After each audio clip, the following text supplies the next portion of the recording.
ગધેડાનું સર્જન કર્યું અને કહ્યું, તું ગધેડા તરીકે ઓળખાઈશ. તું સૂર્યોદયથી લઈને સૂર્યાસ્ત સુધી થાક્યા વગર તારી પીઠ ઉપર બોજો ઉઠાવવાનું જ કામ કરીશ. તું ઘાસ ખાજે, તને બુદ્ધિ નહીં હોય અને તું 50 વર્ષ સુધી જીવીશ.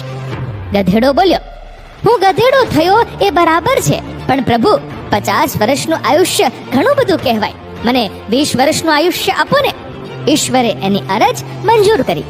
ભગવાને કૂતરાનું સર્જન કર્યું અને કહ્યું, તું કૂતરો કહેવાશ. તું મનુષ્યોના ઘરની ચોકીદારી કરીશ. તું મનુષ્યનો પરમ મિત્ર કહેવાઈશ. તું એણે નાખેલા રોટલાના ટુકડા ખાઈશ અને તું 30 વર્ષ જીવીશ. કૂતરાએ કહ્યું, હે પ્રભુ, 30 વર્ષનું આયુષ્ય તો ઘણું કહેવાય. 15 વર્ષ રાખો ને. ભગવાને મંજૂર કર્યું. ભગવાને વાંદરો બનાવ્યો અને કહ્યું, તું વાંદરો કહેવાઈશ. તું એક ડાળીથી બીજી ડાળી પર જુદા જુદા કરતબ કરતો કૂદાકૂદ કરીશ અને સૌને મનોરંજન પૂરું પાડીશ. તું 20 વર્ષ જીવીશ. વાંદરો બોલ્યો, 20 વર્ષ તો ઘણા કહેવાય. પ્રભુ, 10 વર્ષ રાખો ને. ભગવાને મંજૂર કર્યું. છેલ્લે ભગવાને મનુષ્ય બનાવ્યો અને એને કહ્યું, તું મનુષ્ય છે. પૃથ્વી પર તું એકમાત્ર બુદ્ધિજીવી પ્રાણી હોઈશ. તું તારી અક્કલના ઉપયોગ વડે સર્વે પ્રાણીઓનો સ્વામી બનીશ. તું વિશ્વને તારા તાબામાં રાખીશ અને 20 વર્ષ જીવીશ.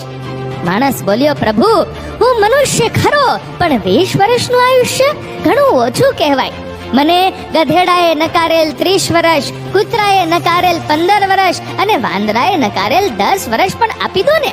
ભગવાને મનુષ્યની ઈચ્છા સ્વીકારી લીધી. ત્યારથી માણસ પોતે માણસ તરીકે 20 વર્ષ જીવે છે.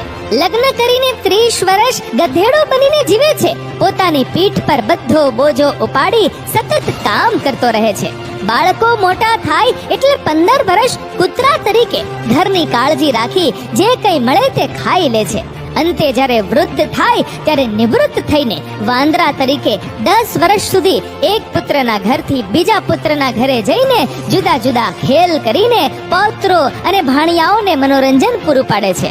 કડવું છે પણ સત્ય છે, સાચી વાસ્તવિકતા છે. મિત્રો, આ વિડીયો વિશે તમારું શું કહેવું છે? નીચે કમેન્ટ કરીને જરૂરથી જણાવજો. અને મિત્રો, જો વિડીયો ગમ્યો હોય તો વિડીયોને લાઈક કરજો, વધુમાં વધુ લોકો સાથે શેર કરજો અને આવા જ બીજા પ્રેરણાદાયી વિડીયોઝ જોવા માટે સબસ્ક્રાઇબ